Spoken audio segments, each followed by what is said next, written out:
Oh, control arms, tie rod, bushings, the sway bar end links.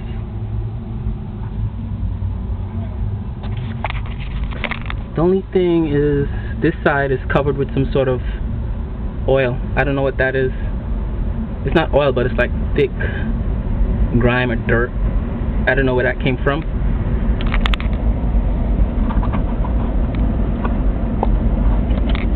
And that's the boot.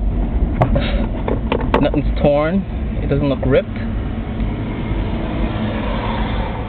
Yeah, the spring is even covered with whatever that is. I don't know if that's from the road or from the strut itself. I don't know if that's a leak or if that's what's making a sound. But everything on this side seems to be covered with it.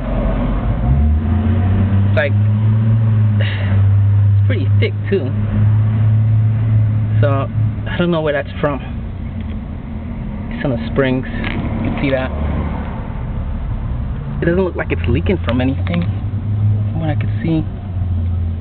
Yeah, it doesn't look like it's leaking from anything, or if it was a leak, it was a leak like maybe a long time ago and everything dried up.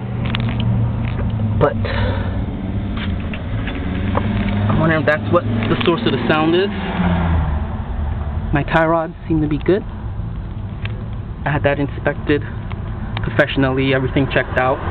Control arms and all the bushings are like brand new, typical for a car with 57,000 miles. New York City driven car, lots of potholes and lumpy roads in New York City. So I'm wondering if that's what the source of the sound is. Maybe from here when I'm turning. And that's it. Yeah, but this side is definitely different from the driver's side. This is the passenger side, but I've been hearing the sound more on the driver's side than the passenger side.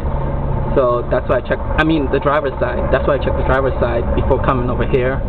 But this is the first time I'm noticing this oily.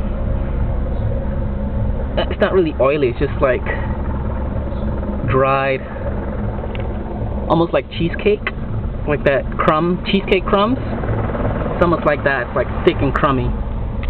I'm not sure where that's from. It even covers the sway bars on this side. It's all in there. See, I don't know where that's from.